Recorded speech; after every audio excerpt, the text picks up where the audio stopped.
बाबरपुर विधानसभा की बात करें तो बाबरपुर विधानसभा के करदमपुरी वार्ड के ज्योति नगर इलाके के अंदर 250 परिवारों के लिए इस समय खतरे की घंटी बनी हुई है और नोटिस आ रहे हैं, बराबर आ चुके हैं। हमारे बीच में मनीष मित्तल जी। मनीष जी, क्या कहना चाहेंगे इन 250 परिवारों के निश्चित तौर पे एक बहुत बड़ी दुविधा का कारण है। बड़ा असमंजस की स्थिति बनी हुई है और ये 4 गली हैं, 9 नंबर, 10 नंबर, 11 नंबर और 12 नंबर, लिए? जो करदमपुरी रोड पे लगती हैं। मैं इसका कुछ इतिहास इस ज़मीन का जानता हूँ और उसके कुछ मैंने डॉक्यूमेंट्स इकट्ठे करे ताकि जाके मैं इस चीज़ को देख सकूँ, सच्चाई में है क्या पोजीशन। ये ज़मीन जो है 1990 मैं बीच से स्टार्ट करता हूँ। 1992 के अंदर में जो जोनल प्लान बना, उसमें एमसीडी ने इसको रिजर्व कर दिया फॉर 0.936 हेक्टेयर जमीन, तकरीबन 11 बीघे जमीन की ये कम्युनिटी सेंटर को रिजर्व की जाती है। तो दैट इज प्रपोजल, उसमें प्रपोजल में डाल दिया कि ये हम इसके लिए रिजर्व करते हैं और ये हम इसको कम्युनिटी सेंटर बनाएंगे। तो कम्युनिटी सेंटर बनाने के लिए अब आपको किसी की आप जमीन पे ऐसे तो कम्युनिटी सेंटर नहीं बना सकते। That is private land, agriculture हो, रेजिडेंशियल हो, व्हाटएवर बी इट इज, है ना, आप उसको एक्वायर तो करेंगे ना, सेक्शंस उसमें लगाएंगे। तो मैंने जब उसकी तह में गया और तो इसके अंदर में 1971 के अंदर में मैंने एक रजिस्ट्री निकाली, जो कि बाबरपुर के कुछ अच्छे लोग थे, अकबर अली जी और आजम अली जी वगैरह, जो वहाँ के उस टाइम के एक पूंजीपति थे। उन लोगों ने इस जमीन को 1971 में ये भगवान साए हैं उनसे खरीदा। 1971 में वो जमीन खरीदी उन्होंने, 22 बीघे जमीन, 22 बीघे, तो दैट मीन्स 2 हेक्टेयर का, मतलब तकरीबन 2 हेक्टेयर जमीन। उसमें से 1 हेक्टेयर इन्होंने जो है रिजर्व कर दिया और 1 हेक्टेयर जो है वो वहीं पे ही है ना। अब उसका उन्होंने बस केवल गुरु हरकिशन स्कूल के बगल में दिखा दिया और उसके बाकी की जो 1 हेक्टेयर जमीन है वो ऑथराइज्ड हो गई। आप जो 1971 की रजिस्ट्री है उसमें 22 बीघे जमीन है जो उनके पास है। अब 1989 के अंदर में, 1989 के अंदर में उन्होंने जो है तकरीबन 5 बीघे जमीन, जो कि 9 नंबर और 10 नंबर गली है, वो 1989 में कृष्ण कुमार और विपिन कुमार को उन्होंने बेच दी। 1989 में, जैसा मैंने पेपर्स निकाले हैं। 1990 और 91 के अंदर में और 89 के अंदर में कृष्ण कुमार जी ने और विपिन कुमार जी ने इसमें 50-50 गज के प्लॉट कटिंग करके भेज दी, क्योंकि जैसे मैंने सुना है कि पंजाब एक्ट की जमीन है और उसके 25-25 करके टुकड़े हो सकते हैं और उसकी जो पावर ऑफ अटॉर्नी या रजिस्ट्री उस टाइम की, उस जमाने की हुई भी है, लोगों की हुई भी है। और 50-50 गज जैसे जैसे जिसके पास सुविधा थी, क्योंकि सब लोग आर्थिक अभाव के लोग हैं, तो किसी का 50 गज के पैसे थे, किसी का 25 गज के पैसे थे, उन्होंने जो है वो खरीद लिया, स्पेस बुक कर लिया, खरीद लिया और रजिस्ट्री करा लिया, जीपीए करा ली, व्हाट्सएवर भी जो भी था। मजे की बात है, उससे पहले जो 11 बीघे जमीन है वो ऑथराइज में हो गई। 11 बीघे जमीन ऑथराइज में हो गई, 22 बीघे थी ना, तो 11 बीघे तो हो गए, 1.936 हेक्टेयर का मतलब हो गया 11 बीघे। ठीक है। अब वो जो जमीन थी, जो 9 नंबर 10 नंबर जमीन जो गली है, वो आज से 30 से 35 वर्ष पूर्व 93 94 में लोगों ने बिजली के कनेक्शन लिए हुए हैं, पानी के कनेक्शन लिए हुए हैं, मकान बने हुए हैं। तो एमसीडी ने उसका उस टाइम पे सर्वे क्या किया, जो 1992 में उसमें लिख दिया कि ये कम्युनिटी सेंटर के लिए, तो क्या आप लोगों के मकान एक्वायर करने थे, आपको मकान एक्वायर कर करके आपने मकान बनाने थे। आपने अपना जो है रेवेन्यू रिकॉर्ड नहीं चेक किया कि जब उसमें स्टैम्प ड्यूटी लगी हुई है और उसमें जो बिका हुआ है वो हिस्सा, आपने अपना रिकॉर्ड, अपना रेवेन्यू, आपने एमसीडी ने लिखने से पहले रेवेन्यू रिकॉर्ड चेक करना चाहिए था ना, रेवेन्यू के अंदर में जमीन क्या बोल रही है। तो आप जो है किसी भी चीज को आप बिना किसी सोचे समझे आपने देखा कि यहाँ खाली प्लॉट पड़ा है, इसको हमने ये लिख दिया, लेकिन उसका सर्वे तो करना चाहिए कि खाली प्लॉट किसका है और कहाँ पे किसके हवाले है इस टाइम ये। तो 1992 के अंदर में उन्होंने जो है उसको वो लिख दिया। अब कहानी आती है कि वो चलता रहा और पहले उसके बाद में किसी ने कुछ पूछा नहीं। 2017 के अंदर में अचानक से एक जिन बाहर निकल के आता है।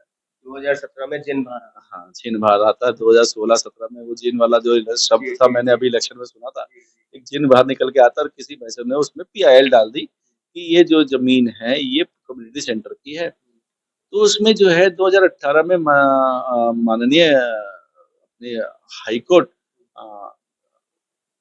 गीता मित्तल जी के एक आदेश को मैंने पढ़ा, उसके अंदर में उन्होंने 2 तरह का उसमें वर्णन किया हुआ है कि आप जो है कि किसी भी उन्होंने माना है कि किसी भी ज़मीन को अगर आपने कम्युनिटी फैसिलिटी देनी है तो उसको एक्वायर करना पड़ेगा और एक्वायर करे बगैर आप उसको कम्युनिटी फैसिलिटी नहीं दे सकते। परंतु क्योंकि अनऑथराइज्ड कंस्ट्रक्शन हुई हुई है, तो उन्होंने उस पे दूसरी बात पे वो किल कर दी कि ये जो है अनऑथराइज्ड कंस्ट्रक्शन है। तो इसके लिए उन्होंने कहा कि एक उन्होंने कमेटी कह दी कि आप एई जो है इसका सर्वे करें, सर्वे करने के बाद में आगे का संज्ञान लें। मैटर खत्म हो गया, वो मैटर क्लोज्ड हो गया क्योंकि एई की जिम्मेदारी डाल दी। अब उसके बाद में क्या रिपोर्ट सबमिट हुई, कुछ नहीं हुआ, पता नहीं चला। अब मैंने भी इसमें से कुछ प्लॉट अपने लिए ले रखे थे, तो उसमें जो है मैंने आकाश जैन से एक प्लॉट लिए थे। मैंने भी उसमें 2 बिल्डिंग बनाई। अब जो है 2024 के अंदर में 5 अप्रैल 2024 के अंदर में एक चीज़ फिर से क्रिएट हो गई और उसके अंदर में एमसीडी को फिर से वापस जगा दिया गया, एक नई पीआईएल डाल दी गई और उसके अंदर में ये मेंशन किया गया कि ये जो है ये 75 मकानों का कुछ नहीं हुआ और ऊपर से और वहाँ पे बनने लग रहे हैं। तो मैं ये समझ नहीं पा रहा कि आप जो है 22 बीघे में से 11 बीघे ज़मीन को तो रेगुलराइज़ कर सकते हैं। 11 बीघे पे क्यों नहीं? 2006 के अंदर में जो ये जो आकाश जैन और मुकेश जैन और आईडी गुप्ता जी ने जमीन जो आकाश जैन ने खरीदी थी तकरीबन 3,3200 गज, है ना? महेश शर्मा आईडी गुप्ता ने खरीदी 500 गज और मुकेश जैन ने खरीदी थी तकरीबन 3,3200 गज। तो उन्होंने 2006 के अंदर में इसको आबादी में दर्ज हुई भी है। उन्होंने वहाँ पे म्यूटेशन कराई हुई है इसकी। अच्छा, म्यूटेशन हाँ, मतलब ये मेरे पास कागज है, ये खसरा खतौनी बोलते हैं, इसको क्या बोलते हैं? मनीष मित्तल जी की बात करें तो मैं कैमरामैन से कहना चाहूंगा पूरे दस्तावेज लेकर के बैठे हुए हैं, पूरे सारे कागज इनके पास है शुरू से लेके टिल अब तक। जी, तो ये जो है उन्होंने क्या नाम इसका आबादी में दर्ज कराई हुई ये रही। ये जो है ये है आबादी में दर्ज है। इनमें सबके आप देख सकते हैं सबके नाम लिखे हैं। ठीक है ना? ये जियाउद्दीनपुर है, यमुना विहार विभाग है और ये जो है इस पे तारीख भी पड़ी होगी, है ना? सब कुछ मेंशन है। ये 20/3/2014 को ये आबादी में दर्ज हुआ है। तो आप आबादी में दर्ज कर रहे हैं, ठीक है ना? आप सब कुछ कर रहे हैं, ऊपर से फिर आप कह रहे हैं कि ये रेगुलराइज़ नहीं हो सकती, कम्युनिटी सेंटर है, ठीक है ना? तो ये डबल रवैया समझ में नहीं आया। अब फिर 2018 के अंदर में एमसीडी ने, मेरे पास उसका भी कागज है, हाई कोर्ट में एक एफिडेविट दाखिल किया हुआ है। हाई कोर्ट में एक एफिडेविट दाखिल किया हुआ 2018 के अंदर में।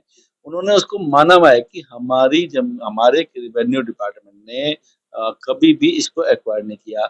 ऐसे ही डीडीए ने एफिडेविट दाखिल किया हुआ है कि हमारे उसके अंदर में कभी भी ये जमीन जो है हमने एक्वायर नहीं करी है। तो फिर ये मेरे को समझ में नहीं आ रहा है कि ये अ, है क्या? मतलब कि ज़मीन किस वे में है, कैसे ये रेगुलराइज़्ड होएगी, है ना? ये जो 200 लोग, सवा 200 लोग हैं, है ना? इनके ऊपर में मिनट के अंदर में आकर के नोटिस दे दिए जाते हैं, क्योंकि जब कोर्ट बुलाती है, तो कोर्ट से बचने के लिए कुछ नहीं बचता, एक आम आदमी को नोटिस दे दो। आम आदमी को नोटिस दे दो, ठीक है ना? इसका तो कोई संज्ञान नहीं है कि प्लॉट जो है कोई पैसे वाला खरीदेगा या गरीब आदमी खरीदेगा। गरीब आदमी खरीदेगा 50 गज का, पैसे वाला 50 गज का प्लॉट नहीं खरीद सकता। इसका कोई वो नहीं है। प्लॉट तो सभी लोग खरीद सकते हैं। तो परंतु ये जो है ये कौन-सी भावना है कि आप जो है कोर्ट में जब एफिडेविट आप दे चुके हैं, तो कोर्ट को आप बताइए ना जाकर के कि जनाब मैं जो है क्या नाम हम लोग पहले भी इसके अंदर में एफिडेविट दे चुके हैं और आप हमारे को इसका रेगुलराइज़ करने का परमिशन दीजिएगा। मनीष जी, अगर हम सारी बातों का निचोड़ निकालें तो आखिरकार दोषी कौन? सिस्टम सिस्टम एक जमीन जो कि डीडीए भी मानता है कि मेरी नहीं है, एमसीडी भी मानता है मेरी नहीं है, प्राइवेट लैंड है और उसमें देख रहे हैं लोगों के पास प्रूफ है कि वो 30-35 साल से हैं और उसी जमीन के एक टुकड़े पे ऑलरेडी रेगुलराइजेशन है, नक्शे पास होते हैं।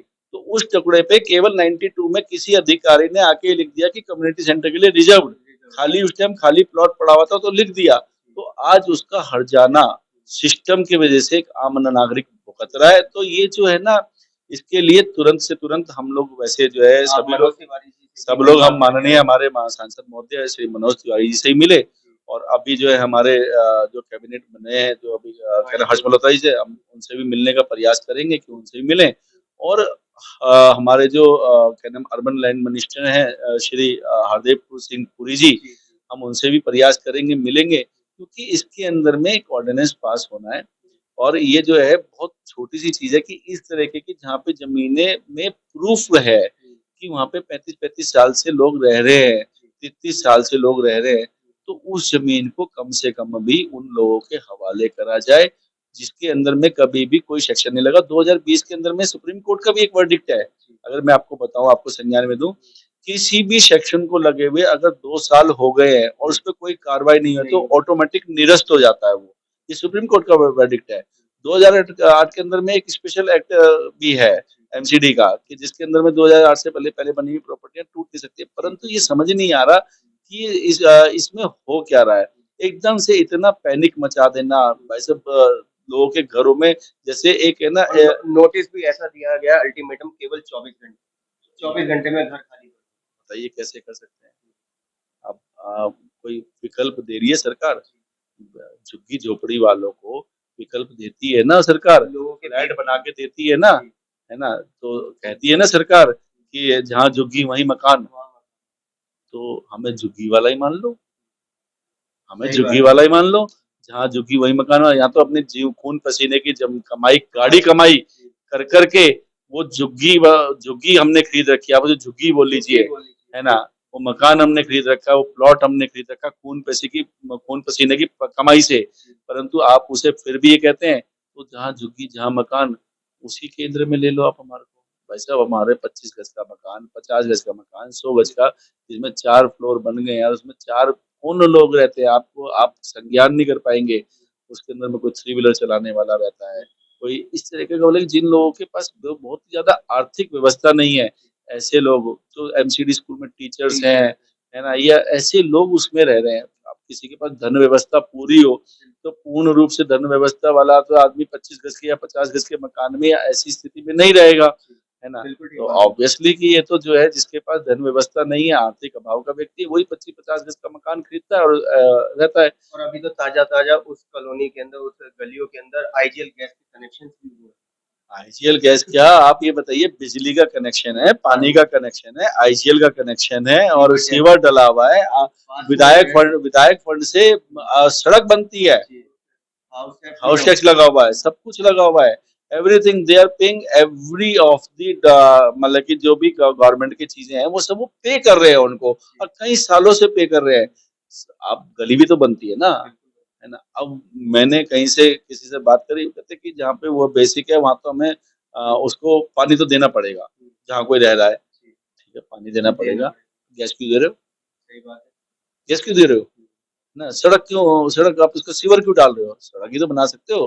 पानी, और उसको जो है आपने पानी तो मुहैया कराना, सड़क देनी है उसको। फिलहाल लेकिन इन्हें राहत कब तक मिलने की उम्मीद मानी जाए?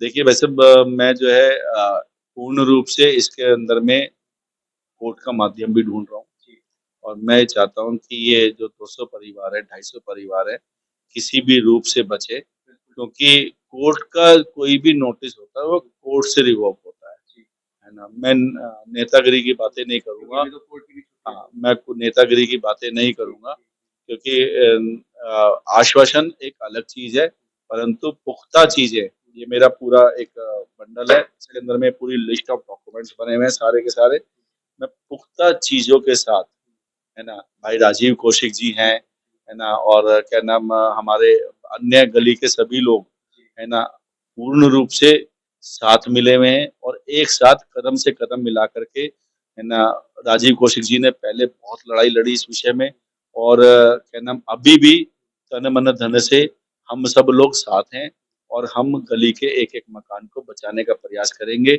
और कोर्ट का ऑर्डर हम रिवॉक कराएंगे, जो भी चीजें हैं कोर्ट से ही लेके आएंगे, कोर्ट प्रयास करेंगे।